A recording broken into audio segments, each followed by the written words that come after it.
Bismillahirrahmanirrahim. Assalamualaikum warahmatullahi ta'ala wabarakatuh. Alhamdulillahi rabbil alamin. Wassalatu wassalamu ala habibina wa sayyidina wa maulana Muhammadinil karim wa ala alihi wa itratihi wa ashabihi ajma'in.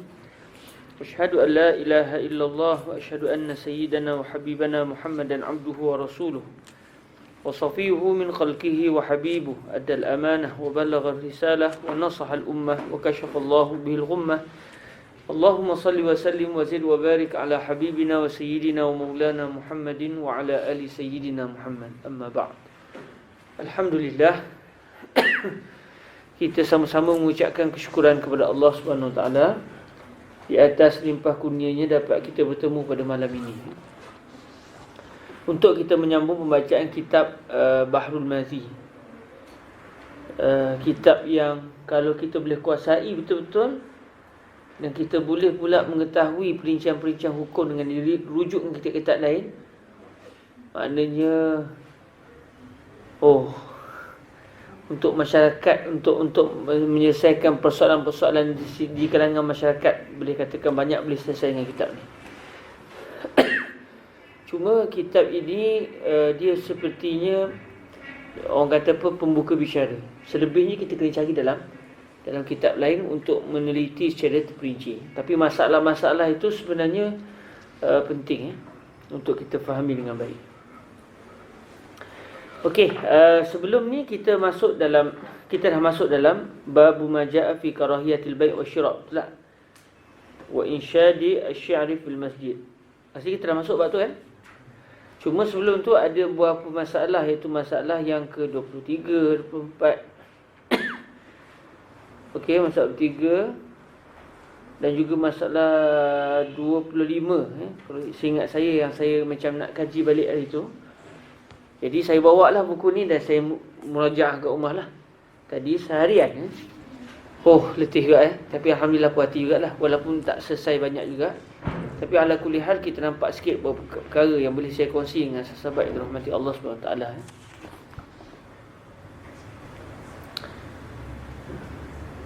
Okey, masalah yang ke-23 kita ulang balik masalah 10.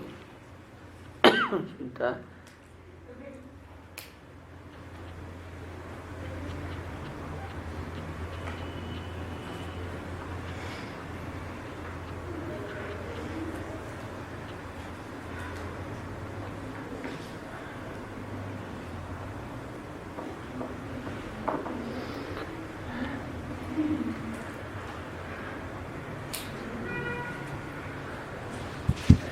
Okey.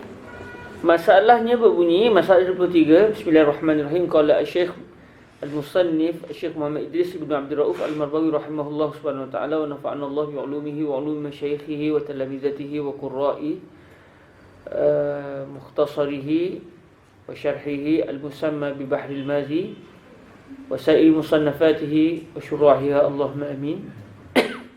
23, masalah sembahyang menghadap kubur Nabi, apa hukumnya? Kata Qastallani, itu dalam kitab beliau Irsyadus Sari, kata di dalam At-Tahqiq. Kalau saya cek tadi, Imam Al-Qastallani sebut dalam kitab beliau qala fi tahqiq.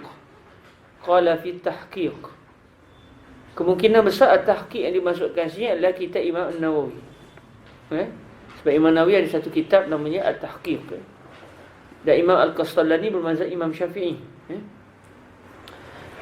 Jadi kata Qastallani, maksudnya kata pengarang di dalam At-Tahqiq, dan diharamkan seseorang sembahyang ia hal keadaannya menghadap kepada kubur Nabi SAW, dan dikiaskan dengan barang yang disebutkan dia pada kuburnya SAW akan sekalian kubur Nabi-Nabi SAW.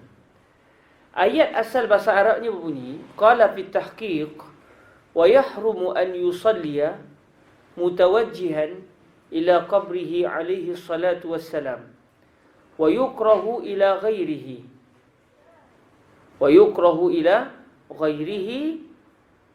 wa mustaqbila adamiyyin. Yang cuma wa mustaqbila adami ni tak dimasukkan dalam kitab ni. Li'annahu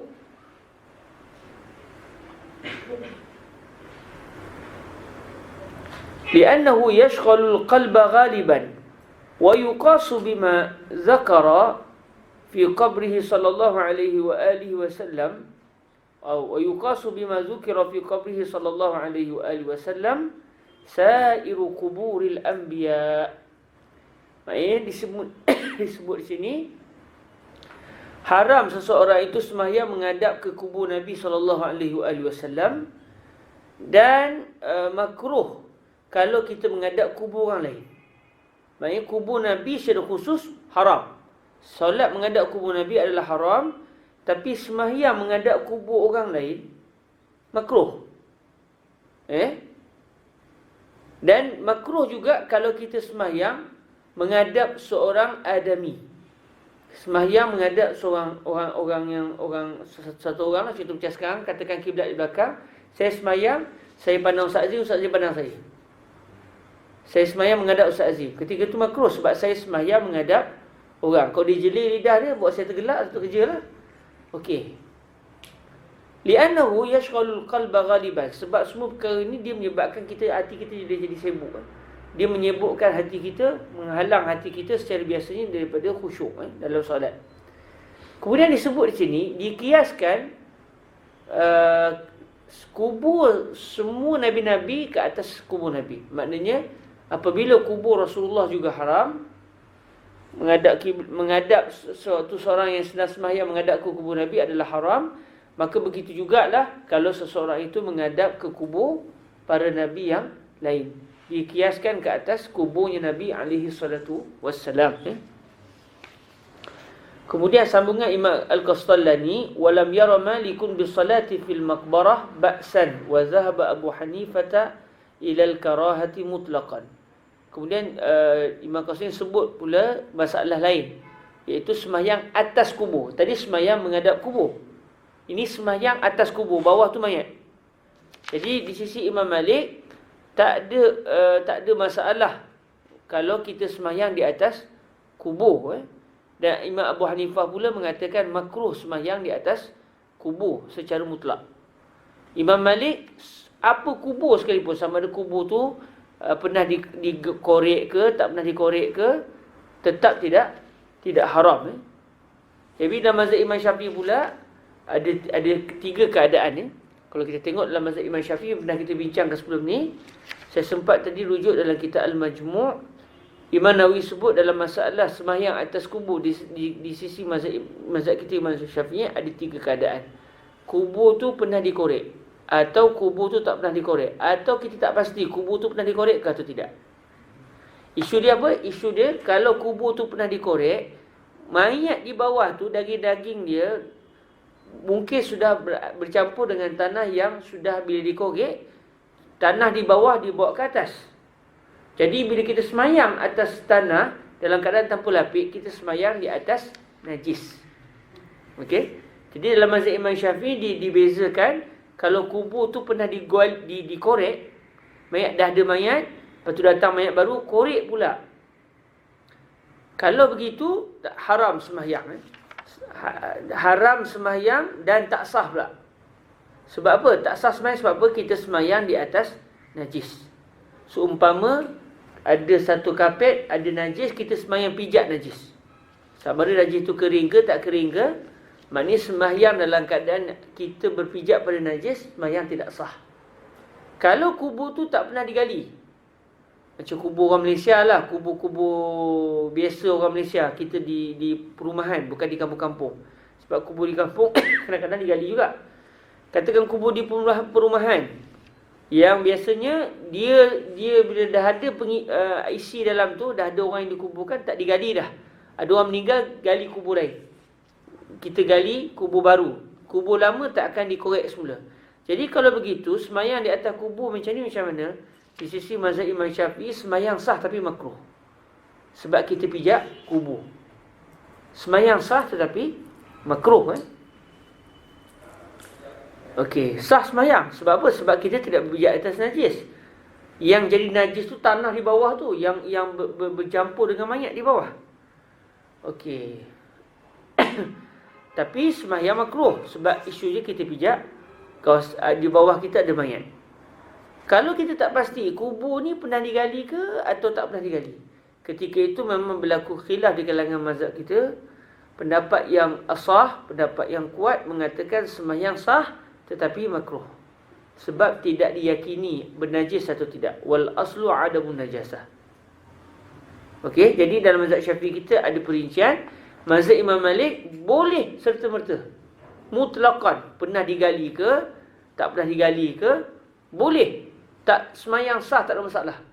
Mazhab Imam Malik pula, mazhab Imam Abu Hanifah pula makruh dalam apa keadaan sekalipun. Mazhab Syafi'i ada perincian. Mazhab Imam Syafi'i diperincikan. Jadi itulah yang dimaksudkan dengan perbahasan ini. Sembahyang menghadap kubur Nabi Muhammad sallallahu alaihi wasallam adalah haram. Sembahyang menghadap kubur para nabi yang lain juga adalah haram. Sembahyang menghadap kubur orang lain selain nabi-nabi, sembahyang menghadap kubur wali, makruh. Okey. Dalam masa yang sama dibincangkan juga isu kalau kita sembahyang atas kubur. Cuma di sini didatangkan pendapat mazhab Imam Abu Hanifah dan juga mazhab Imam Malik. Kita baca sekali lagi. Kata Qastallani, kata di dalam At-Tahqiq. Tadi saya tak sempat nak download kitab At-Tahqiq Imam An-Nawawi sebab saya tak ada kitab At-Tahqiq. Kalau kita dapat cari nas perbahasan ni lagi baik. Jadi kata di dalam At-Tahqiq, kemungkinan besar yang dimasukkan dengan At-Tahqiq sini adalah kitab At-Tahqiq kalangan Imam An-Nawawi. Dan diharamkan seseorang sembahyang ia hal keadaannya menghadap kepada kubur Nabi sallallahu alaihi wasallam.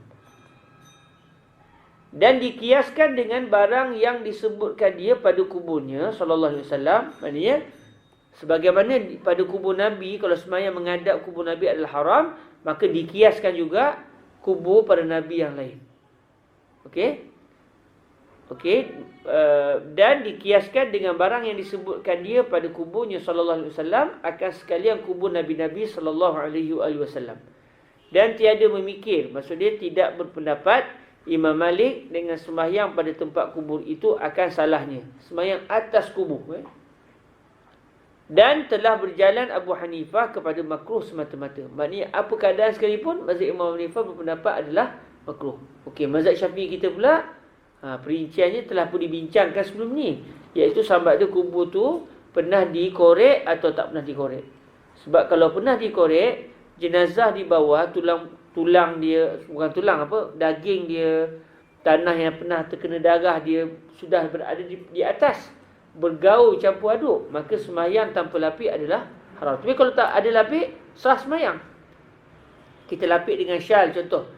Kubur tu pernah dikorek, kita pun letak penghadang, syal ke apa ke, sejadah ke, kita sembahyang atas sejadah.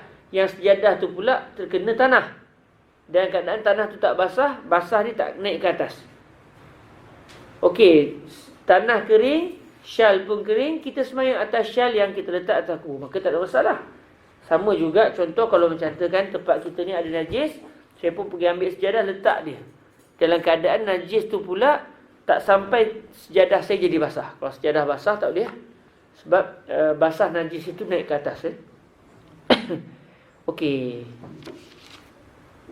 Cuma saya tadi agak kepenatannya mencari kenapa haram kubur Nabi dan tidak pula haram kubur para wali dan kubur orang lain.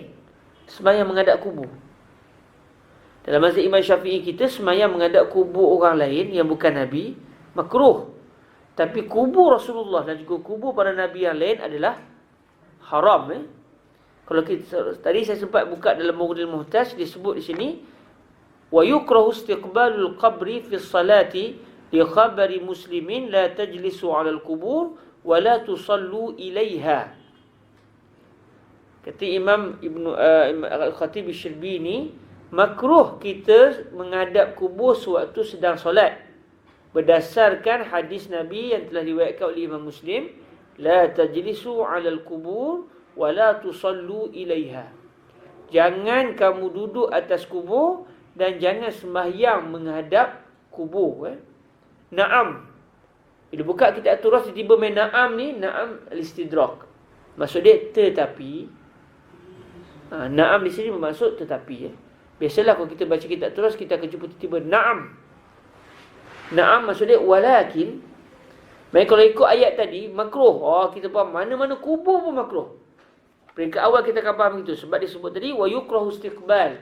Istiqbalul qabri fi salah. Makruh menghadap kubur sewaktu sedang solat. Baik, apa yang kita akan faham, semua kubur menghadapnya adalah makruh. Lalu Imam Khatib Syibini nak bawa kita sedar, bukan semua ada kubur yang hukumnya tidak makruh.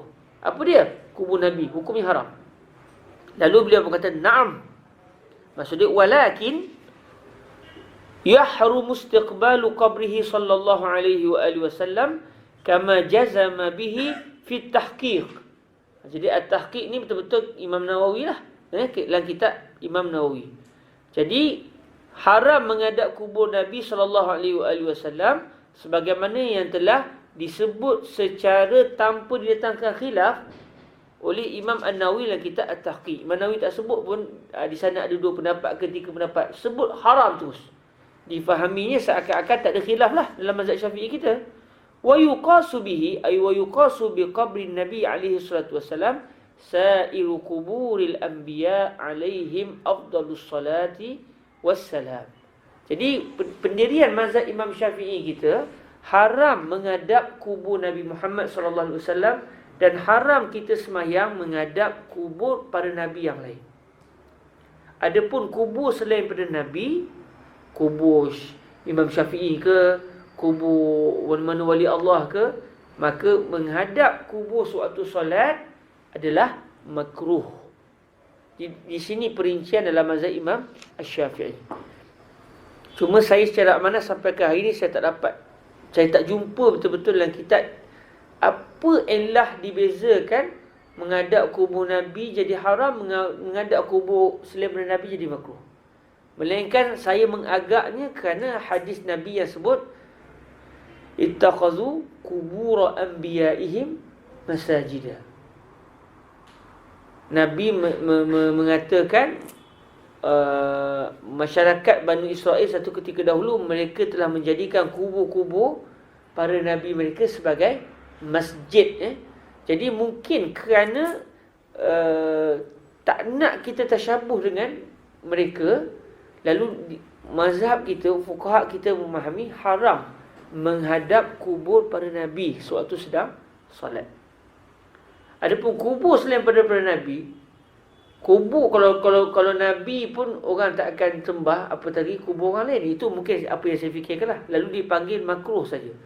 Sebab seakan-akan dalil yang jelas mengatakan kubur para nabi dan tak boleh dikiaskan kubur orang lain. Sebab nabi berbeza dengan orang lain. Jadi kias ma'al fariq. Kalau kita kata kalau kubur Rasulullah pun tak boleh, kubur orang lain pun lagi tak boleh lah. Dia tak boleh jadi begitu sebab kias tak kena.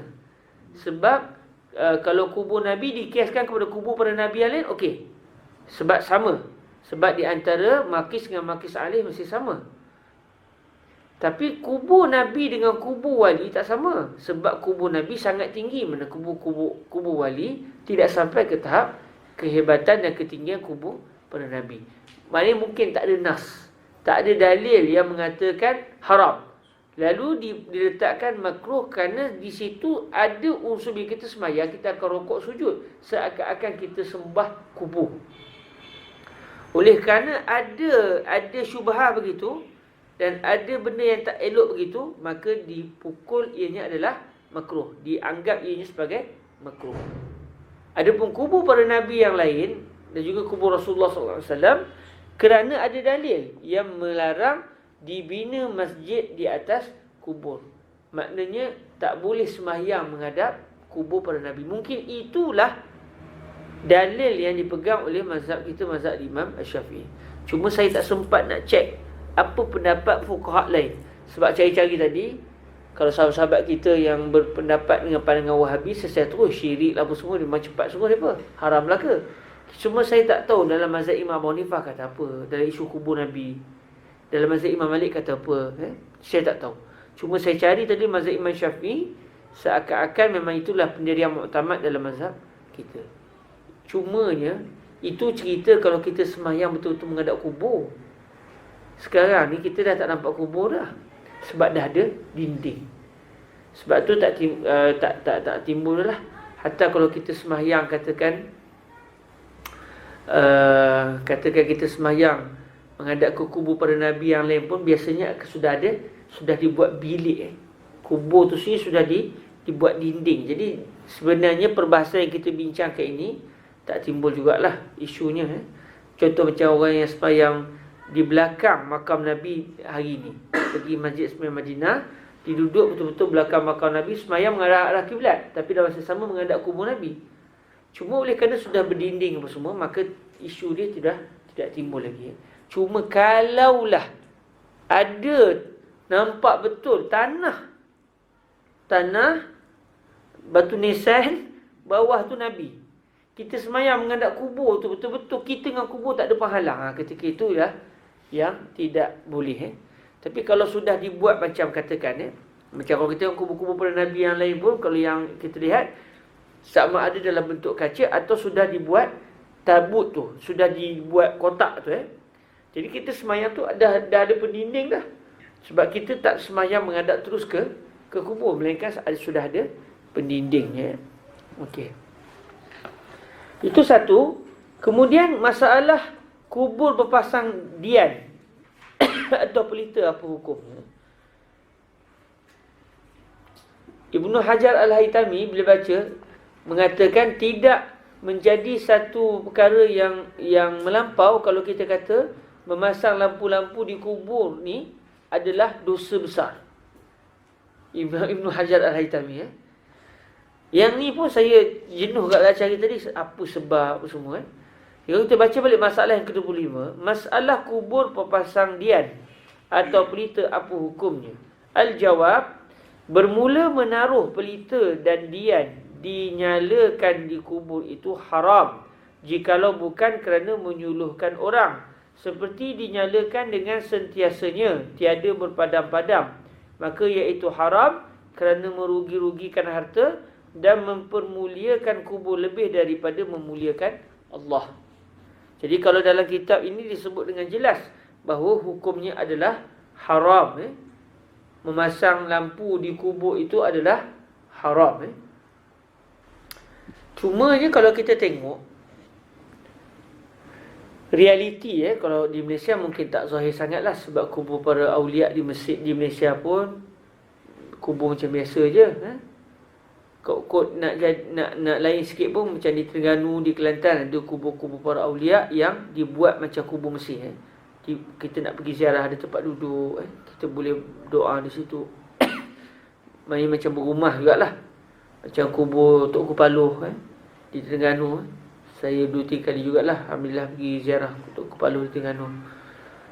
Tapi kebanyakan kubur-kubur macam kubur Syahidin Marbawi ni pun di kampung Lubuk Merbau tu memang kubur semata-mata. Kita nak duduk pun tak ada tempat juga. Kita duduk macam tu je lah, celah kubur lah masuk dia, macam kubur orang lain. Jadi kalau kita lihat, tak adalah orang pasang lampu di kubur di Malaysia. Cuma kalau kita tengok di kubur-kubur Mesir ni, kubur-kubur awliya di Mesir, memang berpasang lampu. Haram sungguh ke? Kalau ikut kitab ni memang haram sungguh. Cuma tadi saya duk cari, semuanya jelas mengatakan ditegah. Tapi nak cari betul-betul dalam mazhab Imam Syafi'i, apa pendirian mazhab Syafi'i, saya tak jumpa. Melainkan hanya satu masalah, iaitu masalah wakaf. Dia mewakafkan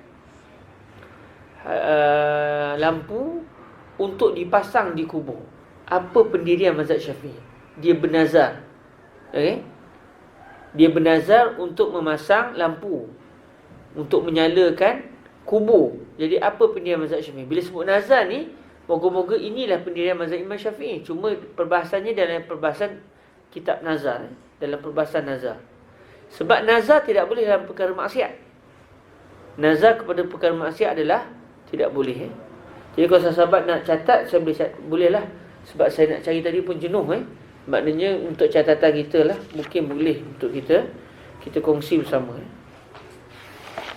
Okey, dalam kitab Mughnil Muhtaj disebut wa ammal manzuru Wa ammal manzuru lil masyahid. Tapi memang banyak kalau tulis tepi-tepi tu takut tak jumpa ni. Saya tulis kat depan ni terus. Panjang ni. Kalau tulis kat tepi-tepi tu tak ada ruang kita. Tak tahu lah sahabat yang tulis macam mana. Saya tulis kat depan tu. Wa ammal manzuru lil masyahidi allati buniyat ala qabri waliyin. Dapat? Wa ammal manzuru lil masyahidi allati buniyat ala qabri waliyin aw nahwihi fa in qasada an-nadhiru bidzalika at-tanwira ala man yaskunu al-buq'ah. Okay, wa ammal manzuru lil masyahid allati buniyat ala qabri waliyin aw nahwihi fa in qasada an-naziru bidzalika at-tanwira ala man yaskunu al-buq'ata aw yataraddadu ilaiha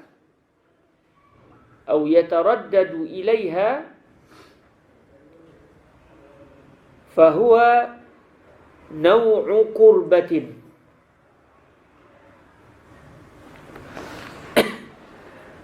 Wa hukmuhu ma zukir ay as-sihhatu.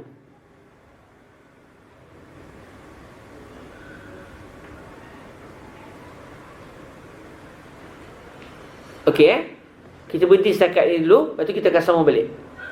Kata Imam Al-Khatib Asy-Syirbini dalam kitab Muhnil Muhtaj, adapun yang dinazarkan, maksud dia lampu-lampu pelita-pelita yang dinazarkan untuk al-masyahid, jamak masyhad. Masyhad jamak dia masyahid, yang dibina di atas kubur. Jadi saya fahamnya adalah kubah. Masyhad ni benda yang dapat disaksikan, yang dibina di atas kubur. Jadi kalau kita dapat lihat di dalam realiti di Mesir, dan Syekh Khatib Syibini pun orang Mesir, maknanya kubah. Kubur para awliya dibina kubah. Dibina kubah, lalu kita pun dapat pergi ke kubur tu, dapat duduk dalam kawasan kubah tu. Okey?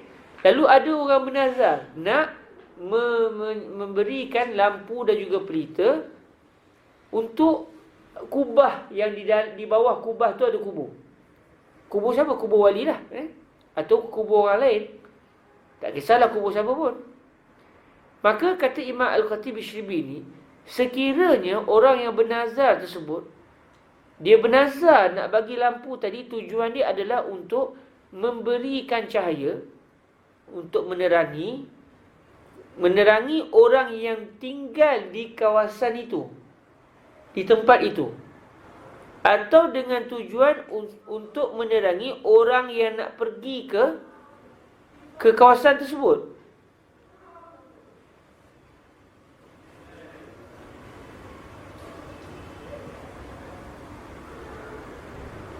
Maka itu adalah merupakan satu bentuk ibadah.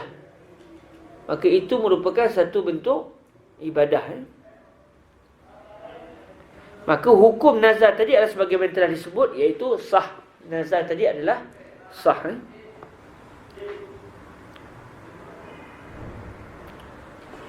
Jadi maknanya kita tak dapat tahulah kalau pasang lampu di kubur tu tujuannya untuk menerangi orang sekitar tu,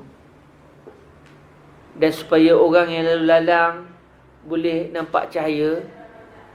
Maka ketika itu tak ada masalah kalau dinaungi, dipasang lampu pada kubur tersebut. Kemudian tambahan seterusnya, wa in qasada bihi Wa in qasada bihi al-iqadah 'ala al-qabri. Wa in qasada bihi al-iqada 'ala al-qabri walau ma'a qasdi at-tanwir fala. Wa in qasada bihi al-iqada 'ala al-qabri walau ma'a qasdi at-tanwir fala. Kalau orang yang bagi lampu tadi ke kubur tu, tujuan dia nak menerangi kubur. Dia nak menerangi kubur, walaupun dalam masa yang sama, dia ada niat untuk menerangkan orang yang lalu lalang dan juga orang yang tinggal di kawasan tu. Maka tidak boleh. Sebab dia ada niat untuk menerangi kubur. Okey? Wa in, okey, tambahan seterusnya. Wa in qasada bihi wa huwa al-ghalibu min al-'ammah. Wa in qasada bihi wa huwa al-ghalibu min al-'ammati ta'zim al-buq'ati. Ta'zim al-buq'ah atau al-qabri atau at-taqarruba ila man dufina fiha.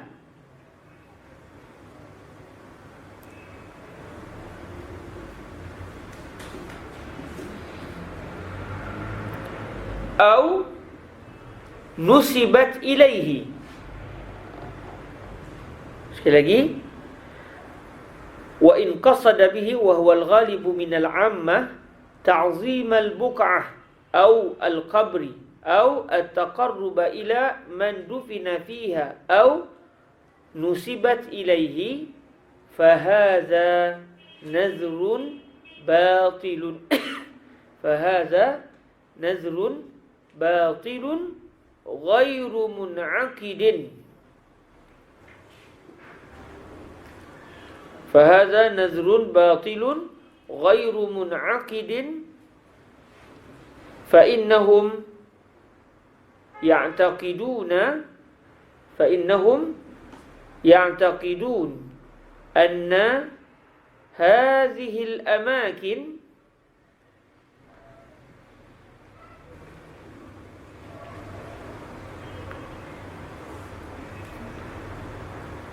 خصوصيات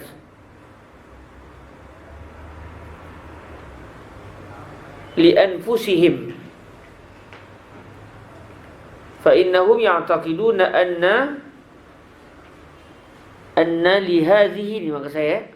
لهذه الأماكن خصوصيات لأنفسهم ويرون أن النذر لها مما يندفع به البلاء. ويرون أن النذر لها مما يندفع به البلاء. Dapat tak semua? Saya baca berawal sekali kok siapa yang tinggal. Qala fi Mughni al-Muhtaj wa amma al-manzuru lil mashahid allati buniyat ala qabri waliyin aw nahwihi fa in qasada an-naziru bidhalika at-tanwir ala man yaskunu al-buq'ata aw yataraddadu ilayha فهو نوع قربة وحكمه ما ذكر أي الصحة. وإن قصد به الإيقاد على القبر ولو مع قصد التنوير فلا. وإن قصد به وهو الغالب من العامة تعظيم البقعة أو القبر أو التقرب إلى من دفن فيها أو نسبت إليه فهذا نذر باطل غير منعقد. فإنهم يعتقدون أن لهذه الأماكن خصوصيات لأنفسهم ويرون أن النذر لها مما يندفع به البلاء. Okey, tadi perincian mula-mula tu kita dah jelas dah. Iaitu kalau orang yang menghantar lampu-lampu tadi dipasang di kubur tu, tujuan dia adalah untuk menerangi orang yang tinggal di kawasan itu, atau supaya untuk menerangi orang yang berulang alik ke situ, ke kawasan itu. Maka itu merupakan satu ibadah. Maka nazar dia sah. Kalau dia niat untuk menerangi kubur, niat dia adalah saya bagi lampu-lampu ni supaya kubur terang. Itu niat dia. Dia bernazar tu supaya dia bagi lampu ni supaya kubur terang. Kubur wali tadi terang. Dalam masa yang sama supaya orang yang lalu lalang dapat cahaya juga. Kan? Maka ketika itu tidak boleh. Nazar tadi tidak boleh. Dan kalau dia beriktikad ataupun dia bernazar tadi, tujuan dia adalah untuk memuliakan tempat itu dan untuk memuliakan kubur, atau untuk mendekatkan diri kepada orang yang dikebumikan dalam kubur tu. Maka ini adalah nazar yang batil. Nazar yang batil, kerana kata Imam Al-Khatib Asy-Syarbini, orang awam ramai yang beranggapan bahawa sesungguhnya tempat-tempat kubur-kubur orang soleh ni, dia ada memberikan khususiat. Dia merupakan ada perkhususan. Dia ada satu keistimewaan untuk diri mereka. Dan mereka beranggapan kalau kita bernazar untuk kubur ni, insya-Allah balak akan tertolak daripada kita. Okey. Jadi kesimpulan dia, kalau kita tengok dalam kitab Mughni al-Muhtaj ini, disebut kalau kita menyalakan kubur, tujuan dia adalah untuk bukan untuk kubur, bukan untuk menerangi kubur, tapi untuk maslahah orang lain, maka tidak mengapa. Disebut di sini iaitu tujuan dia untuk orang yang tinggal di tempat itu, di bukaah itu. Ada kubur, ada orang tinggal di situ. Jadi bila pasang lampu, orang yang duduk kawasan tu, dia boleh cerah lah tempat dia. Orang dulu kan kadang-kadang kubur sebelah rumah je. Ataupun orang yang lalu lalang jalan tu, maka ketika itu tak ada masalah dipasang lampu untuk tujuan itu. Yang tidak bolehnya, kalau dia berniat untuk menyalakan kubur, nak menerangi kubur sendiri. Itu tujuan dia. Kenapa bernazar ni? Sebab supaya kubur ni bercahaya. Daripada jauh orang nampak cahaya dia. Atau dia punya beriktikad kubur tu bagi manfaat pada dia. Ini bercanggah dengan masalah akidah lah. Sebab kita dalam akidah Asy'ariyah dan juga Al-Maturidiyah, yang memberikan manfaat dan juga mudarat adalah Allah Azza wa Jal, bukan orang yang dikebumikan dalam kubur tu. Cuma kita berdoa pergi kubur orang soleh, kita berdoa kerana berdoa di kubur orang soleh ni mustajab doa. Sebab mereka aminkan insya-Allah. Jadi orang soleh bila aminkan doa kita, maka dia menjadi mustajab. Bukan kerana dia tu sendiri yang berkuasa untuk memastikan permintaan kita dikabulkan oleh Allah Azza wa Jalla. Jadi itulah yang setakat saya jumpa sepanjang satu hari. Duduk depan laptop mencari. Ini adalah teks yang setakat ni saya jumpa. Kok lepas-lepas ni ada yang apa namanya jumpa secara tepat masalah ni, boleh maklumkan. Jadi kalau kita fahami nas ini,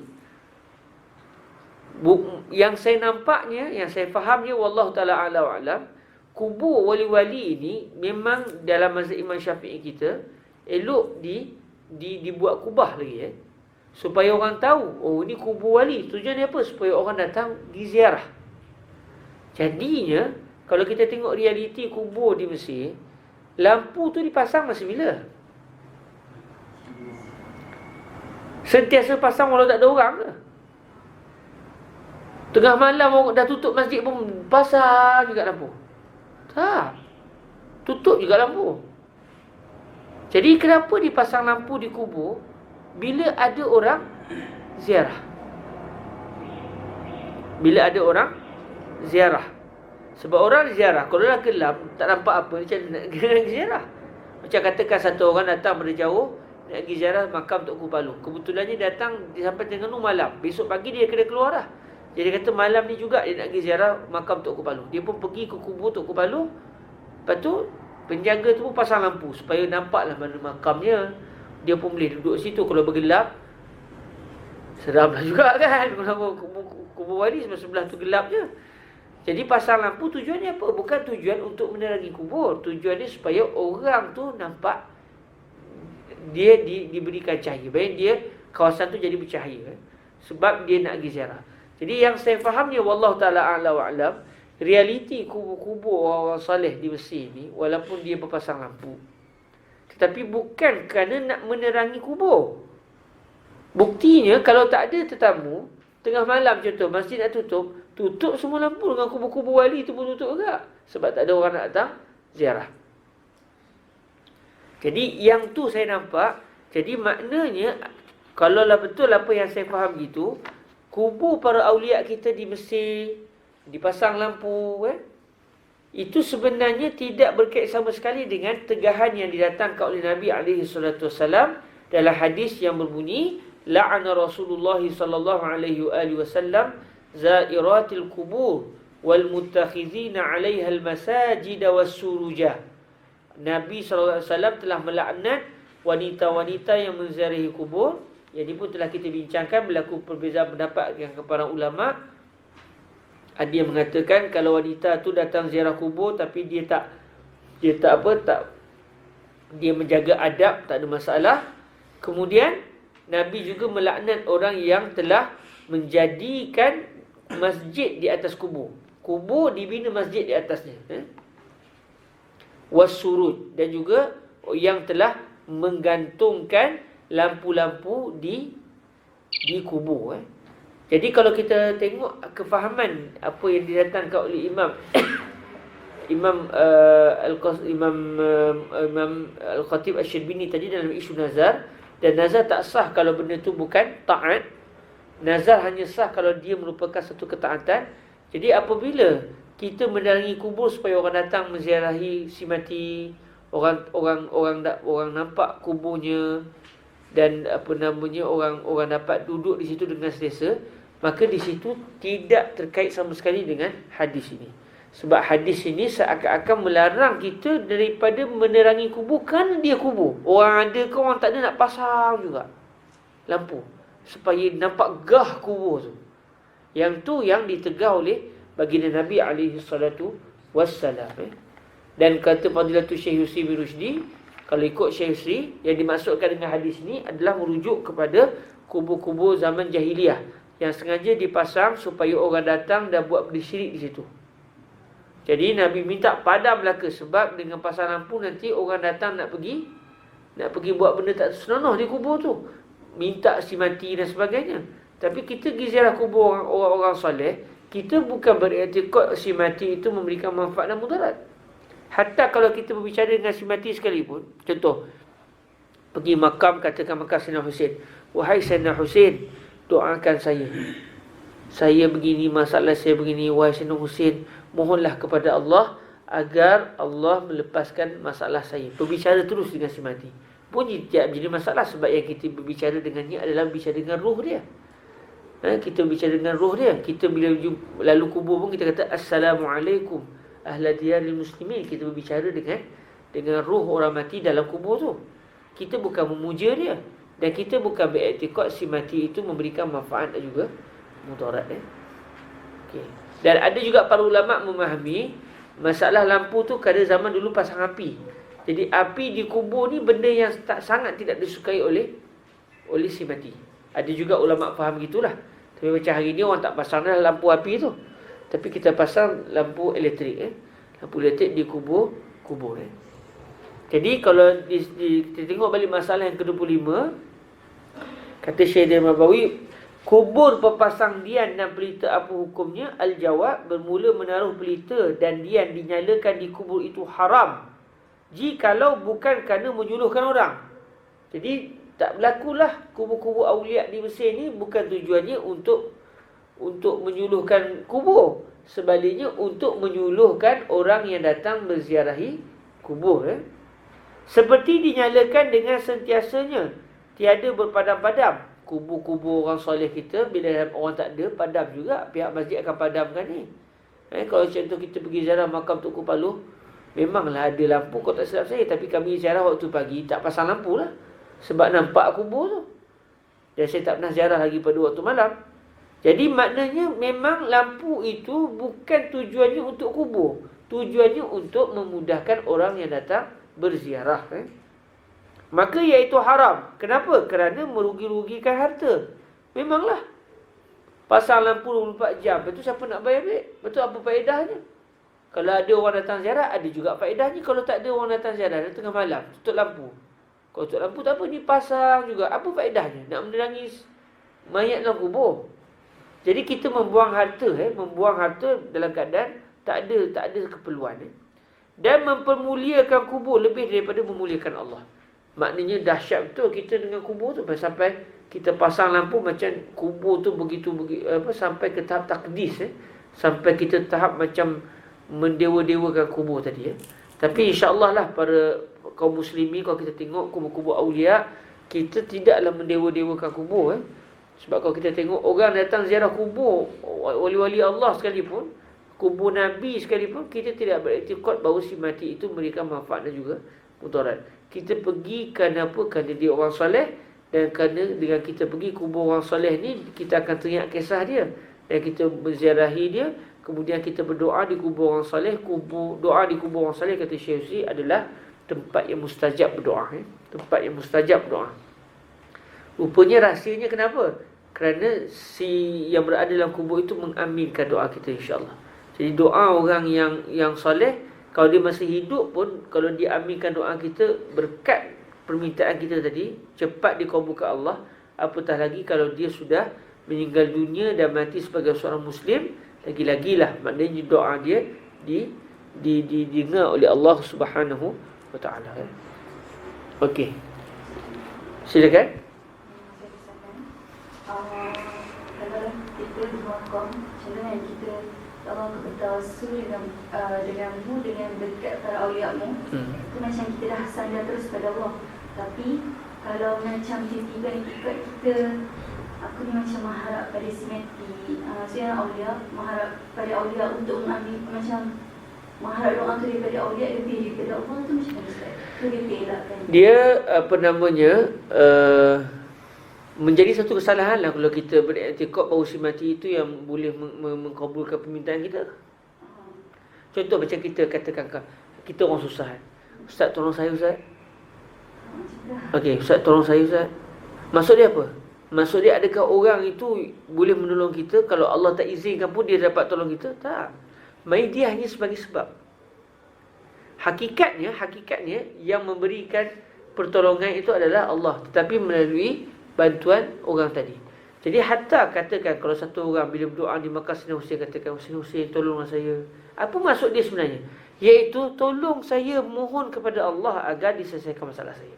Bukan maksud dia kita beriktikad Sayyidina Husain cucunya Nabi SAW itu mempunyai kuasa untuk mengkabulkan permintaan kita. Tidak. Sebab tu kadang-kadang dalam seseorang itu berbicara, mungkin orang dengar boleh salah faham, tapi kita tanya betul-betul yang bercakap, insya-Allah dia tidak berniat begitu. Sebab macam mana sekalipun, insya-Allah kaum mukminin tu jauh di hati dia beriktikad bahawa sebenarnya yang memberikan manfaat dan mudarat adalah Allah Subhanahu Wa Taala, bukan si mati. Tapi kenapa dia berdoa di kubur si mati? Kerana moga-moga diaminkan oleh si mati. Kalau dia doa macam tu, kita dah jatuh dalam syirik. Tak. Nak mengatakan seorang itu jatuh dalam syirik itu perlu kepada dia beriktikad apa? Kalau dia beriktikad, kalau Allah tak izinkan pun, kalau si orang si kubur ni nak jadi, yang tu betul lah. Sampai dia beriktikad. Kalau Allah tak izinkan pun, kalau Sayyidina Husain kata jadi. Kun fayakun. Macam tu tak betul lah. Sebab dia sudah beriktikad, Sayyidina Husain pula memberikan manfaat dan juga mudarat. Tetapi kalau dia beriktikad, kalau lah Sayyidina Husain berdoa, kata amin macam mana pun, kalau Allah tak izin tak diaku juga. Dan itulah iktikad kita. Tidak akan berlaku satu perkara melainkan dengan izin Allah Subhanahu Wa Taala. Jadi dalam kita nak mengatakan isu syirik tu kena berhati-hati. Orang Melayu kita senang sikit. Isu kubur ya khurafat. Syirik, khurafat. Cepat pula orang Melayu kita mengkafirkan orang bab betul. Sikit-sikitnya ini syirik, ini khurafat. Kalau bab lain tak berani juga nak kata syirik-syirik tu, tapi bab kubur cepat benar kita, hai jangan, syirik, khurafat. Dia tak boleh kata begitu sebab bila kita kata syirik, khurafat begitu, seakan-akan kita dah mengkafirkan orang tadi. Sedangkan nak mengatakan orang itu kafir atau tidak, itu adalah tugas qadhi. Dan ucapan seseorang Muslim itu perlu difahami dengan betul. Hatta contoh, satu orang kata, ubat ni menyembuhkan betul. Saya sakit, yang menyembuhkan saya ubat ni. Saya makan ubat ni, sembuh tu penyakit saya. Memang ubat ni memang menyembuhkan penyakit betul. Kalau satu orang cakap begitu, ayat itu tak betul. Tapi oleh kerana dia seorang mukmin, kita perlu takwil ucapan dia. Kata para ulama, kita kena takwil ucapan dia. Maknanya seorang mukmin yang betul-betul berakidah dengan akidah Ahlussunnah wal Jamaah, dia tidak akan beriktikad bahawa ada benda lain yang memberikan manfaat dan juga mudarat. Kalau ucapan dia mengatakan begitu, hujan telah menumbuhkan tumbuh-tumbuhan. Dia kata gitu, hujan telah menumbuhkan tumbuh-tumbuhan. Makanan ini telah mengenyangkan saya. Maksud dia apa? Iaitu Allah yang menumbuhkan tumbuh-tumbuhan, tetapi melalui perantaraan hujan. Allah yang telah memberikan saya kenyang melalui perantaraan makanan. Allah yang telah memberikan saya kesembuhan melalui perantaraan ubat-ubatan yang saya makan. Walaupun dia tak sebut dengan jelas begitu, oleh kerana yang bercakap tu seorang mukmin, maka kita takwilkan ucapan dia. Jangan cakap, kita dah syirik dah, kita kata ubat menyembuhkan. Yang menyembuhkan adalah Allah, Asy-Syafi' Allah. Yang menyembuhkan Allah, bukan ubat. Itu akidah yang betul-betul ada dalam hati kita. Cuma kalau keluar daripada mulut satu orang, ucapan yang seakan-akan dia mengatakan bukan Allah. Contoh jadi, ubat ni telah menyembuhkan saya. Bila kita dengar begitu, tak betul kalau kita kata tak ada syirik. Sebaliknya kita perlu takwil ucapan dia.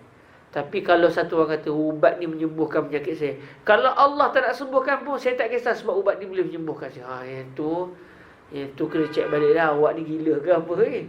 Sampai awak boleh kata begitu. Sampai awak boleh kata ubat ni menyembuhkan saya. Kalau Allah tak nak sembuhkan pun saya tak kisah sebab ubat dia boleh menyembuhkan saya. Yang tu masalah lah. Itu kena rujuk pada qadhi. Qadhi akan tanya dia, awak ni gila ke apa ke? Sebab ucapan dia boleh bawa kepada murtad. Sebab dia beriktikad ada benda lain yang memberikan manfaat dan juga mudarat. Tapi kalau dia sekadar sebut biasa begitu, keimanan dia, keadaan dia sebagai seorang Muslim menyebabkan kita kena takwil ucapan dia. Macam satu orang kan, kalau dia pergi kubur, Sayyidina Husin, tolonglah saya Sayyidina Husin, saya banyak masalah, anak saya sakit, tolonglah saya. Kalau ikut ayat tu, macam dia menganggap Sayyidina Husin pula yang berikan kuasa, yang memberikan manfaat juga mudarat. Tapi oleh kerana yang bercakap tu seorang Muslim, kita kena takwil ucapan dia. Maksud dia apa? Dia nak kata, Sayyidina Husin, tolonglah, mohon kepada Allah agar Allah memudahkan urusan saya. Kita kena faham begitu. Ala kulli hal, maknanya benda berkait nak menjatuhkan seorang itu syirik atau tidak, itu adalah benda yang sangat bahaya. Kerana ia bukan mainan kita, dia adalah mainan para qadhi. Alhamdulillah, selesai. Tapi tak selesai juga tu. Saya sendiri belum puas hati sebab saya tak jumpa betul-betul masalah isu sangkut pelita di kubur dengan jelas-jelas sebut apa hukumnya. Ada tu, cuma saya bila baca-baca tak jumpa lagi. Mungkinlah bila kita baca kitab fiqh 4-5 tahun akan datang, kita akan jumpa dengan betul. Tapi kalau kebetulan yang ada jumpa, maklum kat saya, boleh kita sama-sama kongsi maklumat. Ustaz Dandarani sihat? Dah jumpa dah hukum tidur di kubur? Jumpa dah? Dalam sebelum tadi dengan tak lupa.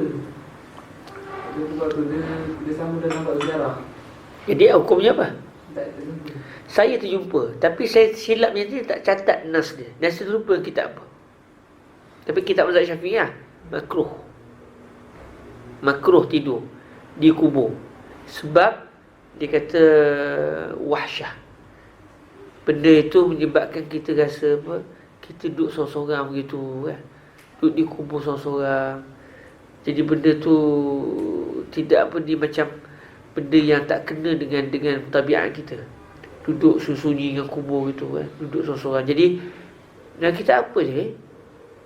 Kifayatul Nabi kalau tak silap dia. Saya terjumpa masa cari masalah yang saya nak cari tadi lah. Makruh. Saya kata tak apalah, nanti Ustaz Dandarani jumpa ni. Rupanya saya yang jumpa kan. Makruh dalam mazhab Syafi'i kita disebut adalah makruh. Cuma saya tak catat silap saya lah. Sebab saya punya muqarrar je lain kan. Muqarrar cari tidur di kubur tu bukan muqarrar saya. Alhamdulillah secara kasarnya moga-moga dapat selesai. Ada sebarang soalan lagi sebelum kita masuk ke masalah yang seterusnya? Sujud tanda kecintaan. Macam mana? Sujud tanda kecintaan kat makam. Sujud tanda kecintaan pada makam. Biasa nampak macam orang Arab sebelum nak tinggalkan apa semasa. Dia akan betul hadap makam dia sujud. Ya. Kalau dalam isu ni, kalau tak silap saya, seingat-ingat saya pernah dengar daripada Syekh Yusri bin Rusdi, isu kalau kita tengok kadang di makam Sayyidina Hussein tu ada orang yang sujud ke kubur. Dia sujud betul menghadap ke kubur. Dalam isu ni kata, kalau seingat saya lah, Syekh Yusri pernah sebut, sujud di kubur tu, perbuatan sujud di kubur itu adalah haram. Tetapi adakah sujud di kubur mau berkufur? Itu soalan dia. Sujud di kubur adalah haram. Maknanya kadang-kadang orang awam dia tak tahu hukum. Dia buat dalam keadaan dia ingat benda tak apa. Okey, perbuatan dia itu adalah haram. Tapi adakah sujud di kubur membawa kepada kafir? Tidak. Dia nak tahu dia kafir tidak, dia kena cek dia punya niat apa. Kalau dia niat kenapa ni? Kerana dia ni Tuhan, saya sembah dia. Kata, khalas. Bawa ke qadi akan cek. Dia ni gila ke? Kena paksa ke? Ada masalah apa ke? Sebab ayat tadi bawa berkufur. Adapun sujud semata-mata di kubur, dia tidak terus bawa kepada syirik. Buktinya, kata Fadilatul Syekh Yusri, Allah pernah memerintahkan malaikat sujud kepada Nabi Adam. Nabi Allah Ya'qub pernah sujud kepada Nabi Allah Yusuf. Nabi Ya'qub ayah Nabi Yusuf kan? Nabi Ya'qub sujud ketika sampai di Mesir. Maksudnya mereka semua dengan adik-beradik Nabi Yusuf semuanya sujud kepada Nabi Yusuf. Sujud apa? Sujud tahiyah. Bukan sujud ibadah. Sujud tahiyah, sujud penghormatan. Bukan sujud kerana menyembah, bukan kerana beriktikad yang kita sujud itu adalah tujuannya untuk dia sebagai Tuhan.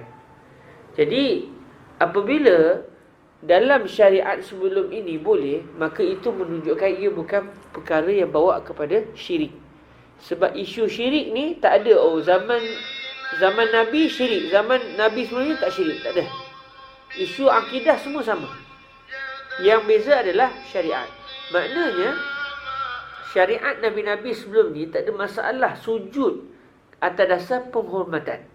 Tapi syariat Nabi Muhammad tak boleh. Haram sujud walaupun dengan tujuan untuk menghormati. Jadi tindakan sebahagian orang yang sujud ke kubur itu, perbuatan dia haram. Tapi adakah dengan semata-mata dia sujud kita kata enter jadi kafir? Tak. Kita kena, benda ni perlu dihalusi. Ada apa niat dia? Dan rasanya tak akan ada orang yang berniat di kalangan orang Islam kita lah pada hari ini. Tak akan ada yang beriktikad bahawa wali Allah yang dalam kubur tu adalah Tuhan. InsyaAllah. Cuma maknanya kesilapannya adalah sujud. Dia sujud kepada kubur tersebut. Okey.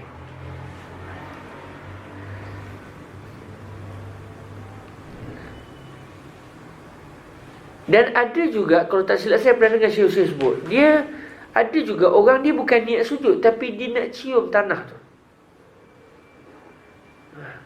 Dia nak cium tanah tu. Contohlah macam katakan kita dapat tahu ada tanah ni pernah dipijak oleh Nabi. Cium tak? Sebab sujud tanah ke? Tak. Kerana kecintaan. Kita sujud tu bukan sujud saja, kita mencium tanah tu. Jadi seakan-akan kata Syekh Husri, saya pernah dengar, dia nak cium di kubur tu dia tak mampu. Jadi yang paling dekat apa? Yang dekat-dekat dengan kubur. Jadi dia cium tu seakan-akan dia nak mencium si mati. Ada orang niat begitu. Dia bukan niat sujud, tapi bila dia cium begitu, zahirnya macam sujud lah, tapi dia bukan niat untuk sujud. Sama juga contoh kalau katakan kita ada syekh kan, kita cium kaki syekh. Syekh duduk, katakan kita cium kaki syekh. Mencium kaki wali-wali Allah, orang salih boleh. Boleh, tak ada masalah, walaupun tak masyhur di kalangan kita ya. Masyhur di kalangan kita cium tangan je. Tapi boleh sebenarnya kita nak cium kaki, cium di tapak kakinya. Tapi bila kita cium di tapak kaki tu, bentuk dia macam mana?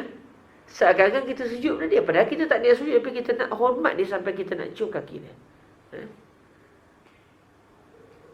Adas ni pun sahabat Nabi pernah cium kaki Nabi SAW. Jadi dalam isu ini, maknanya kadang-kadang bila kita tengok satu perbuatan manusia tu, sikap yang diajar oleh ulama azhar kepada kita, jangan cepat kita hukum. Ini sujud tak? Kita kena, memanglah itu yang akan timbul hati kita. Dia ni sujud kepada Sayyidina Husain lah. Tapi untuk kita mengatakan perkara itu, jangan cepat. Melainkan kita tanya dia, kenapa awak buat begini? Kok dia ada alasan dia. Kalau dia kata saya nak sujud kepada dia sebab bukan nak sembah dia, tapi saya hormat dia, tapi memang saya nak sujud, kita kata tak betul, salah tindakan kamu. Syariat sujud atas rasa hormat ni syariat Nabi sebelum kedatangan Nabi Muhammad. Adapun Nabi Muhammad, syariat Nabi tidak membenarkan sujud. Jadi kita terangkan balik lah. Tapi tidak terus kita kata dia kafir dan sebagainya lah, dengan sebab kejahilan dia. Okey, Alhamdulillah sampai terfikirlah saya tadi nak menghimpunkan hukum hakam berkenaan dengan kubur je. Al-Arba'in fil ahkam al-muta'alliqah bil kubur kan, 40 hadis tentang kubur je. Sebab saya sendiri rupanya banyak juga tak tahu pasal isu kubur. Isu kubur tadi, cuma contoh semaya atas kubur boleh, walaupun bawahnya kubur tepi dengan gini-gini. Saya sendiri pun tak berapa mendalami perkara tu, dan kita pun tak biasa buat kan. Tak adalah kita nak sembahyang di kubur, tapi maknanya benda-benda tu dibincangkan. Saya ingat saya seorang fikir, akhir kita pun fikir benda yang sama, menghimpunkan masalah-masalah fikih berkaitan dengan kubur. Dibuat satu buku terus. Isu-isu yang mungkin orang kata haram, bid'ah, kafir semua ni, kita boleh keluarkan balik, tengok pendapat para ulama macam mana. Kalau dalam kitab Mughni Ibni Qudamah dalam mazhab Imam Ahmad bin Hanbal, disebut menggantungkan lampu di kubur adalah haram. Cuma adakah haram dengan maksud perincian macam ni disebut tadi atau tidak, itu saya tak tahu. Saya bukan mazhab Imam Ahmad bin Hanbal. Ibnu Hajar Al-Haytami pula dalam kitab beliau Az-Zawajir, kalau tak salah kitab Az-Zawajir, disebut bahawa ia adalah merupakan satu dosa dan tidak keterlaluan kalau dikatakan ia dosa besar, iaitu menggantungkan lampu di kubur. Cuma kalau kita tengok dalam apa yang disebut dalam perincian Mughni tadi, Mughni Muhtaj tadi, nampaknya yang tak boleh kalau kita menggantungkan lampu di kubur atas dasar kerana nak menerangi kubur, atas dasar kita nak memuliakan kubur. Yang itu nampaknya dah. Adapun kalau kita niat dia supaya memudahkan orang, ketika itu dia merupakan satu qurbah, merupakan satu ibadah pula sebab kita memudahkan orang ramai. Allah Ta'ala a'lam. Itulah sekadar lebih kurangnya. Dan kita masuk kepada masalah yang seterusnya.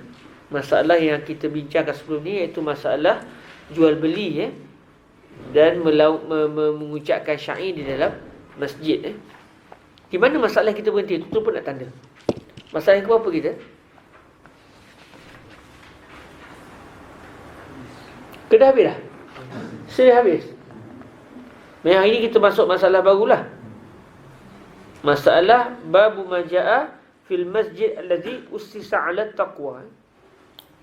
Oh, satu lagi saya nak cek balik tentang isu berjual beli dalam masjid ni. Dalam mazhab Syafi'i kata apa? Seingat saya makruh, tidak sampai kata haram. Cuma disebut sini haram. Sebentar kalau kita boleh jumpa nasnya, atau buka terus senang. Kita buka dalam Mughni terus. Hari ni tak ada nak baca pasal jual beli dalam masjid. Isunya kubur hari ni. Daripada pagi saya baca, alhamdulillah puas hati lah. Berletih-letih. Berhenti sekejap pergi beli apa? Pergi lauk masak untuk anak. Biasalah bapak penyayang. Dia pun balik-balik, baba lapar. Memang dah masak dah. Beli daging, punya bukan daging lembu, daging kerbau. Dekat Samir bukan Samir Ali. Mr. Sudan. Samir Ali tak jual daging kan.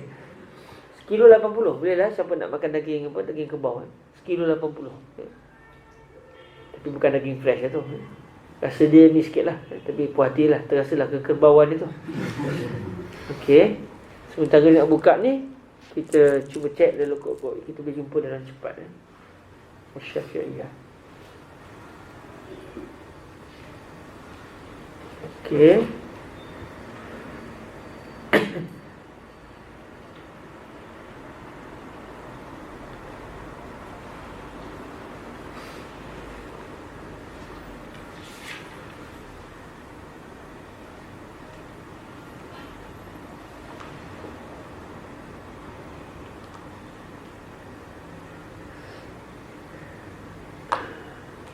Sekarang ni mudah kita nak baca kitab pun senang.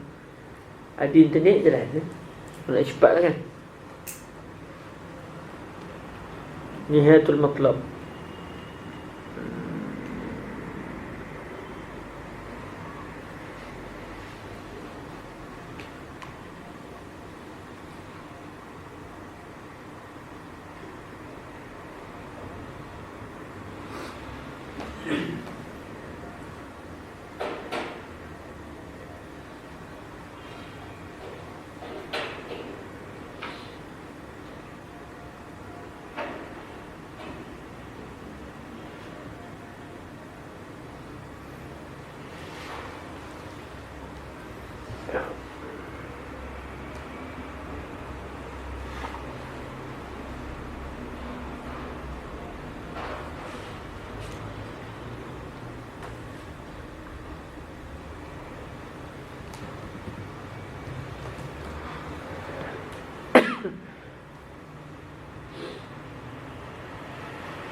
فيغفر المساجد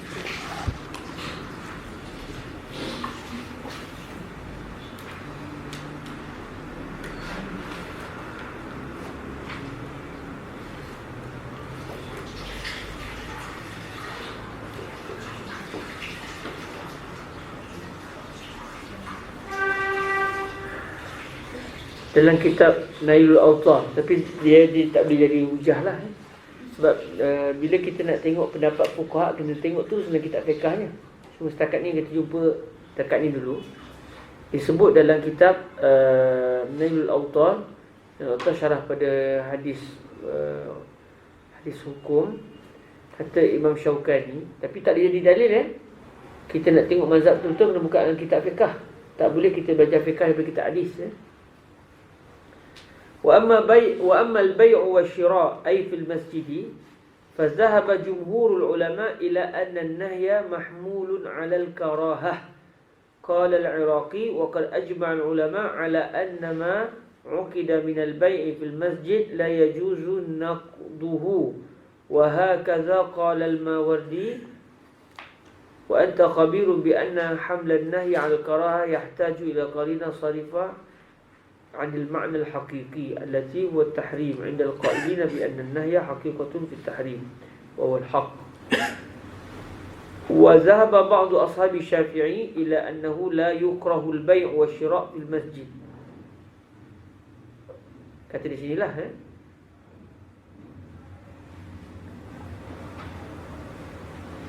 Jadi kalau disebut di sini makruh kebanyakan ulama mengatakan makruh. Jadi dalam kitab disebut haram saja.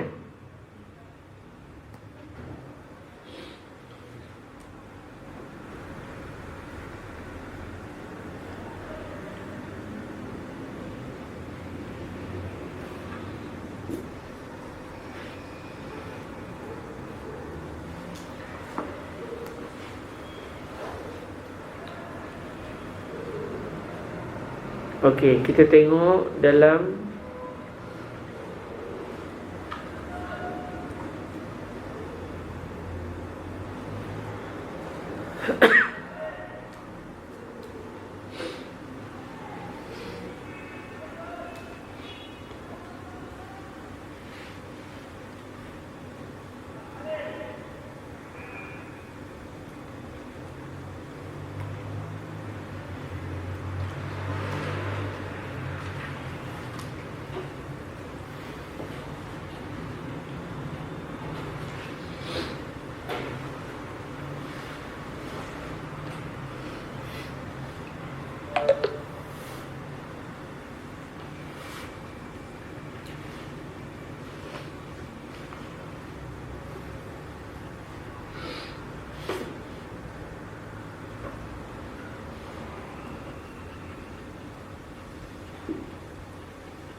Allahul Karim.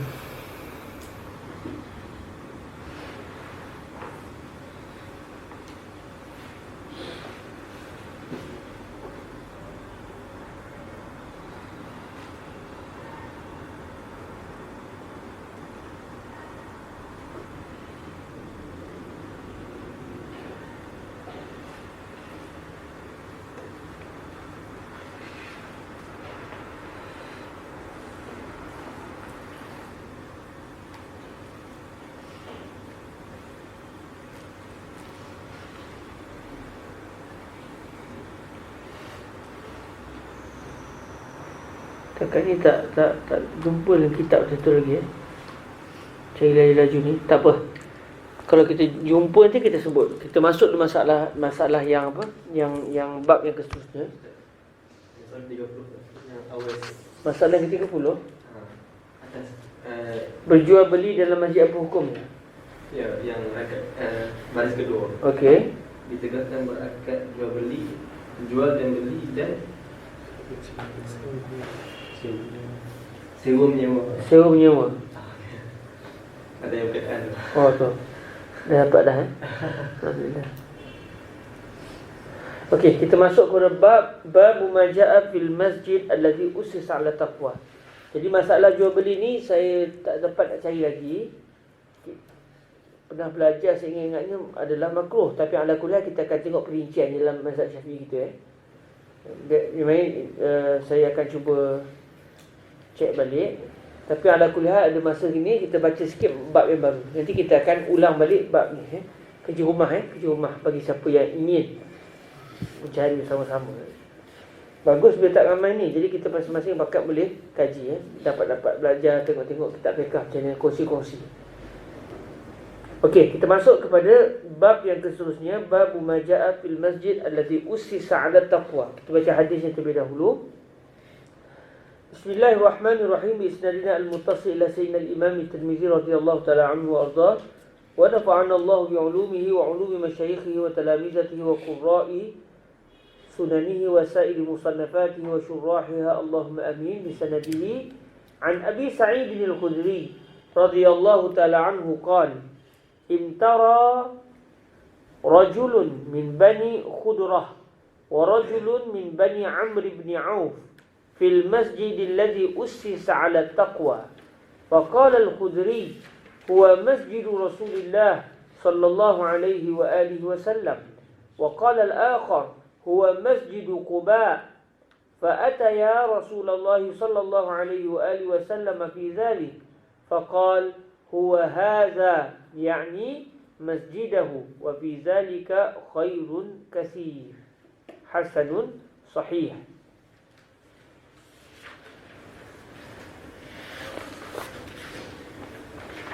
Yang bermaksud daripada Sayyidina Abu Sa'id Al-Khudri, daripada Abi Sa'id Al-Khudri radhiyallahu taala anhu, beliau telah katanya telah syak seorang laki-laki daripada Bani Khudrah. Bani Khudrah iaitu Al-Khudri lah Bani Khudrah, dan seorang laki-laki daripada Bani Amr bin Auf. pada masjid yang dibangunkan atas taqwa. La masjidun ussisa 'ala taqwa, dalam Quran disebut. Jadi apakah masjid yang dibina di atas taqwa tu yang dimaksudkan oleh Allah Taala? Maka kata Al-Khudri ialah masjid Rasulullah sallallahu alaihi wasallam, itu masjid Nabi. Dan kata yang lain ialah Masjid Quba, sebab Masjid Quba yang mula-mula sekali dibina di Madinah oleh Nabi SAW. Kemudian zahirnya ayat itu turun menceritakan tentang Masjid Quba. Maka datang keduanya akan Rasulullah SAW pada yang demikian itu. Mereka jumpa Nabi, tanya, apakah maksud masjid yang dibina di atas dasar taqwa? Masjid yang mana satu? Maka sabdanya ialah ini, yakni masjidnya, iaitu masjid Nabi SAW, bukan Masjid Quba. Dan pada demikian itu kebajikan yang banyak. Hadis ini statusnya hasan sahih. Baik, kita lihat apakah yang didatangkan oleh Syekh Al-Marbawi dalam kitab ini.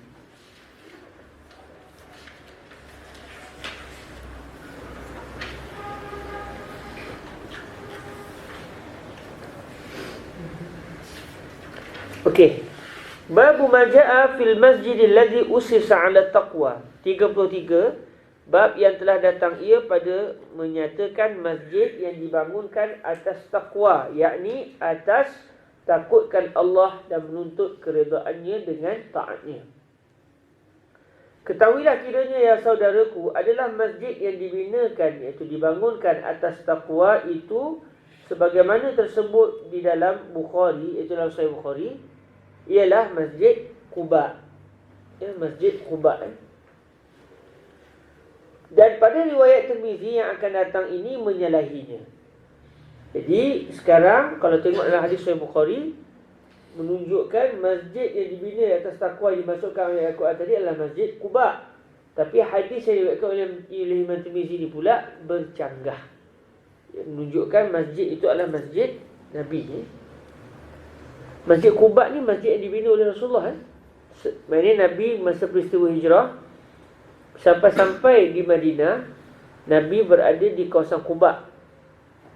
Berada di kawasan Quba dan Nabi berada di situ beberapa hari. Ada pendapat kata Nabi sampai hari Isnin, ada yang kata Selasa, Rabu, Khamis. Masuk hari Isnin tu 4 hari lah. Isnin, Selasa, Rabu, Khamis 4 hari. Hari Jumaat Nabi pun meninggalkan Quba dan mula bergerak ke lokasi masjid Nabi pada hari ini.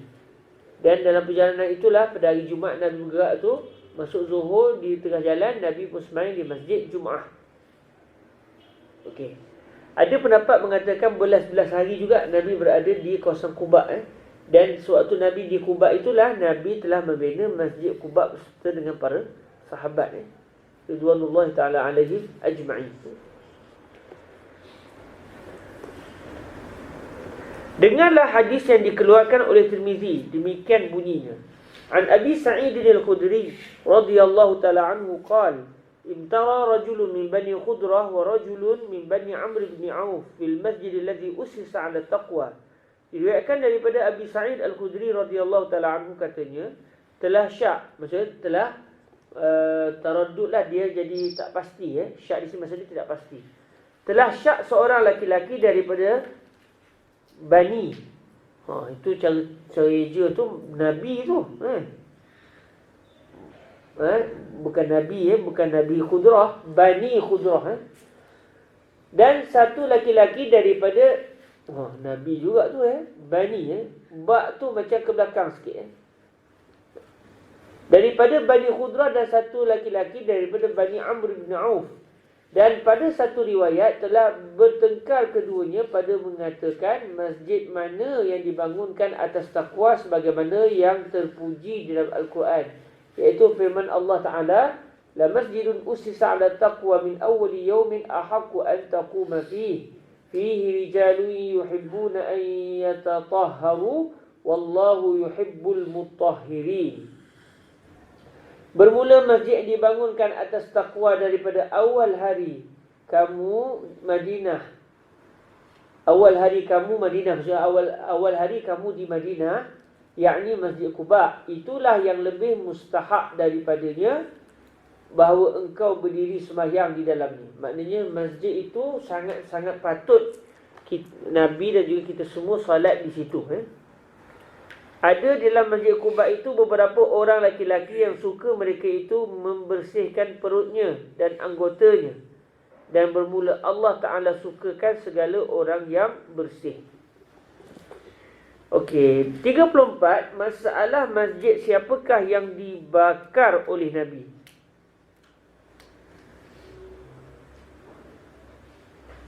Okey, masjid Dirar. Dia sebut Dirar ni sangat-sangat sinonim lah dengan isu di Mesir. 34, masjid siapakah yang dibakar oleh Nabi? Kata Ibnul Arabi, iaitu Abu Bakr Ibn Arabi, pengarang kitab Aridatul Ahwazi.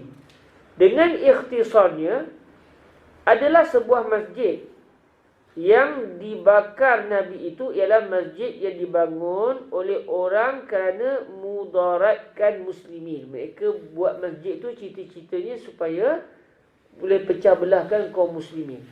Mereka targetnya supaya masjid itu akan menjadi pot lah untuk mereka datangkan tashkik. Orang datang masjid itu makin ramai, mereka targetnya. Lepas tu mereka boleh kata, betul ke Nabi Muhammad itu? Betul ke? Mereka nak targetnya untuk menjadikan orang Islam yang datang ke Masjid Dirar tu mula sangsi dengan Nabi. Itu tujuan dia. Maka tu dinamakan Masjid Dirar. Bermula kisahnya iaitu adalah beberapa orang membangunkan sebuah masjid dan orang-orang itu membangsakan dirinya kepada Bani Auf. Mereka tu adalah suku Bani Auf. Kata Qil adalah disebabkan mereka itu membangunkan masjid ialah dengan kerana seorang rahib Nasrani namanya Abu Amir berkata, ia bagi Nabi SAW, ya Muhammad, nantilah engkau, tiada ku dapat satu kaum yang memerangi engkau melainkan aku sertanya memerangi engkau. Maka perkataannya itu sentiasalah dilakukannya hingga kepada hari perang Hunain. Maka tak kalah puak Hawazin. Hawazin ni orang Taif. Dalam perang Hunain, orang Taif lawan dengan Nabi di kawasan namanya Hawazin. Di tempat namanya Hunain. Kemudian mereka kalah. Lepas tu mereka lari balik ke Taif. Nabi pun ambil harta rampasan perang tu bawa ke apa nama tempat ni? Tempat kita mikot tu apa namanya? Allahu Akbar. Hunain. Masjid apa namanya? Allahu Akbar. Dirar. Bukan Juhfah. Ji'ranah. Di Ji'ranah. Jadi Ji'ranah itulah Nabi menunggu berhari-hari. Kemudian Nabi pun membagikan harta rampasan perang di situ. Dah elok, dah bagi harta rampasan perang. Orang daripada Taif datang jumpa Nabi, masuk Islam. Harta rampasan dah bagi dah. Harta dia orang sebenarnya kan. Okey. Dan ceritanya pun adalah terusannya. Maka tak kalah puak Hawazin yang besar angkatannya memerangi Nabi di padang Hunain. Sudahlah putus harap Abu Amir memerangi Nabi lagi. Abu Amir yang Kristian tadi. Dan pergilah ia lari ke negeri Syam dan mengutus ia kepada segala munafik di dalam negeri Madinah akan bahawa bersedia mereka itu sekuasanya daripada kekuatan dan senjata. Dan disuruhnya bangunkan baginya sebuah masjid dan katanya di dalam pesanannya bahawasanya aku sekarang pergi kepada Kaisar Raja Rom, maka aku hendak datang dengan tentera dari negeri Syam, negeri Rom.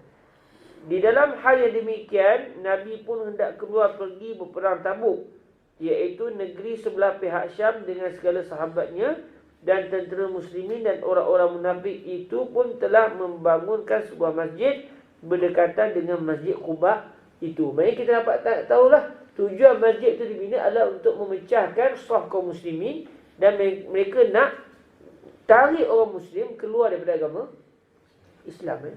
Jadi kalau orang kata awak ni macam Masjid Dirar, maksudnya memang orang yang dikatakan nak buat Masjid Dirar tu target dia nak memurtadkan kaum muslimin lah.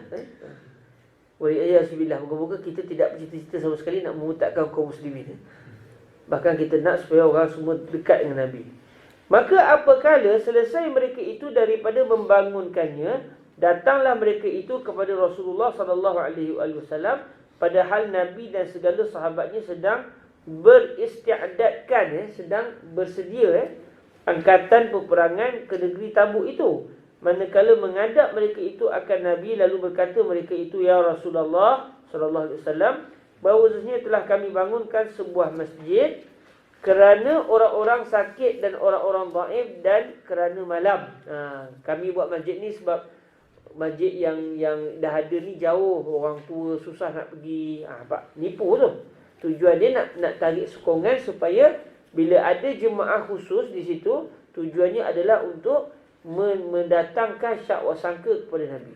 Mereka nak hantar racun kepada kaum muslimin. Betul ke Nabi ni? Betul ke ni? Nak menyebabkan kaum muslimin mula rasa buruk pada Nabi. Itu target mereka sebenarnya.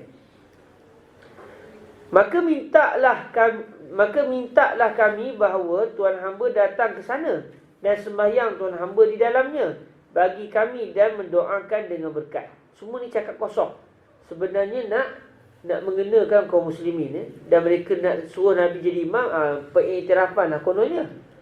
Maka disahut oleh Rasulullah sallallahu alaihi wasallam dengan bahawasanya aku di dalam sedang hendak berangkat pergi perang, dan jikalau kembali kami insya-Allah taala daripada perang ini, datanglah kami sekalian maka sembahyang kami di dalamnya. Kemudian daripada itu berangkatlah Nabi sallallahu alaihi wasallam dan kembali ia daripada peperangan, lalu singgah ia di tempat bernama Zi Awan, dan ialah satu tempat yang hampir dengan negeri Madinah Nabi. Maka apabila didengar oleh segala munafik itu, nampak tak masjid ni masjid munafik Munafik ni siapa? Munafik zaman Nabi yang pura-pura masuk Islam. Mereka berpura-pura masuk Islam. Maka apabila didengar oleh segala munafik itu akan kedatangan Nabi, maka pergilah mereka itu kepadanya dan minta persilakan datang ke masjid mereka itu tadi. Maka meminta ia akan bajunya supaya dipakainya dan hendak pergi kepada mereka itu. Nabi pun dah balik pada perang, dan mereka sebelum pergi perang lagi dah minta Nabi singgah sembahyang di situ. Nabi pun dah balik perang nak pergi situ. Maka turun firman Allah Subhanahu Wa Taala, la taqum fihi abada. Al-ayah. Artinya jangan engkau berdiri sembahyang dalam masjid itu sekali-kali. Bermula masjid yang dibangunkan atas takwa daripada awal hari kamu di dalamnya, itulah lebih mustahak, lebih patut maksudnya, lebih mustahak kamu sembahyang di dalamnya hingga akhir ayat. Jadi Nabi SAW ditegah daripada sembahyang dalam masjid Dira itu. Bahkan dalam ayat ni Allah kata masjid yang dibina atas takwa, iaitu Masjid Quba, itulah lebih patut untuk terus menjadi masjid bagi orang di kawasan itu. Bukannya masjid yang dibina dengan tujuan untuk memecahkan saf kaum muslimin. Dan Allah Ta'ala khabarkan pada niatnya akan masjid yang dibangunkan oleh munafik dan diajaknya Nabi sembahyang itu semata mendatangkan mudarat dengan dengki dan sebagainya, dan jangan pergi kepadanya. Allah menegah Nabi ke sana. Apabila diketahui Nabi yang demikian, maka ia pun menyuruh kepada beberapa pahlawannya yang muda-muda meruntuhnya dan membakarnya. Runtuhkan masjid Dira tadi.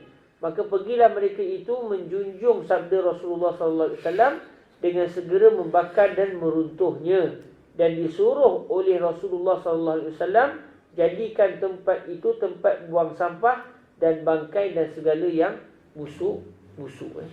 Daripada masjid jadi tempat buang sampah. Sebab tujuan dibina masjid bukan dengan tujuan kerana Allah, sebaliknya tujuan untuk memurtadkan kaum muslimin dengan cara yang halus. Okey, kita berhenti setakat ini dahulu, insya-Allah. Rasanya kita dah terlebih masa, takut Zaujah saya marah.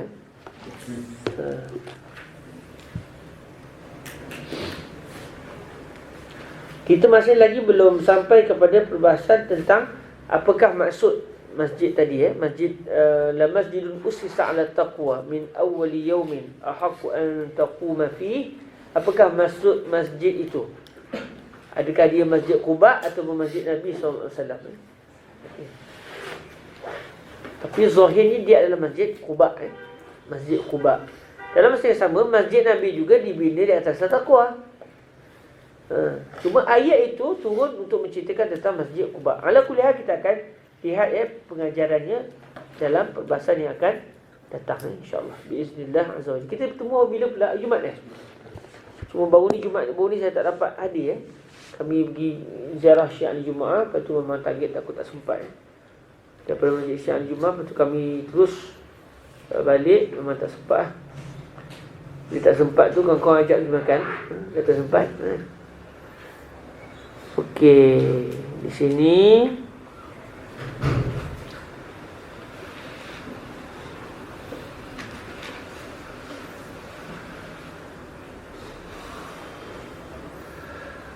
dalam kitab yang Al-Talibin disebut qauluhu wa haruma ala man talzamuhu al-jum'ah nahwu mubay'ah ay li qawlihi ta'ala ya ayyuhalladzina amanu idza nudiya lis-salati min yawmil jum'ah fas'au ila dzikrillah wa zarul bay' fa warada an-nassu fil bay' wa qissa alayhi ghairuhu. Isu hari Jumaat tak boleh jual beli. Orang lelaki yang nak sembahyang Jumaat tak boleh jual beli. Kemudian disebut wa mahallul hurmah fi haqqi man jalasa lahu fi ghairil jami'. Amma man sami'a nida' fa qama qasidan al-jum'ah fa ba'a fi tariqihi aw qa'ada fil jami' wa ba'a fa innahu la yahrum alayhi. Di dalam kita i'anatul talibin haramnya berjual beli pada hari Jumaat itu adalah pada hak orang yang sudah duduk manjala salahu, yang duduk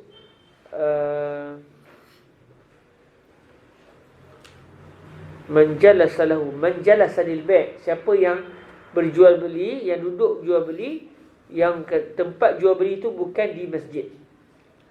Maknanya dah azan, dia duduk di duduk di kedai lagi, nak berjual beli lagi.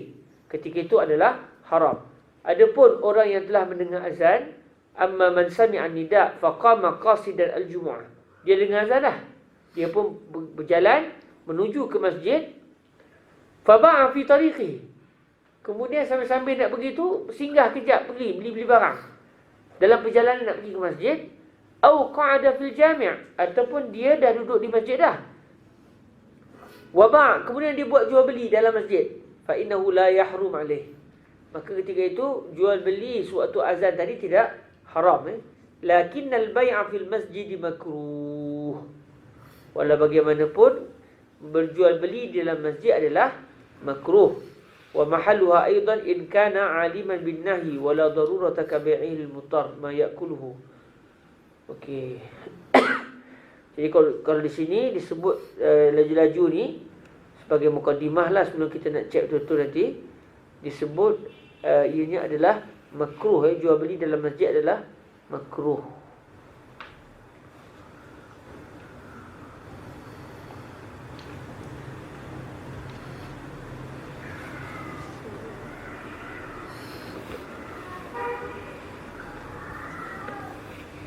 Kemudian sebut lagi ini dalam kitab Hasyiat Ramli,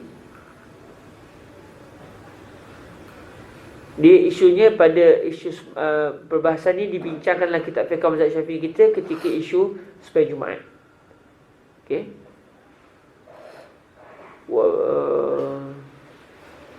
Qauluhu walakin yukrahu al-bay'u fil masjid qala al-Azra'i wa la yakhfa anna man yusalli kharij al-masjid la yukrahu lahu zalik idza bay'a man la yusalli bil masjid wa la yas'a ilayhi. Qauluhu la ba'sa bi huduril ajaiz qala Ibn Siraj ila akhirih. Yukrahul bay'u fil masjid. Ikut zahir dalam mazhab Syafi'i kita makruh. Tengok dalam Rawdatul Talibin.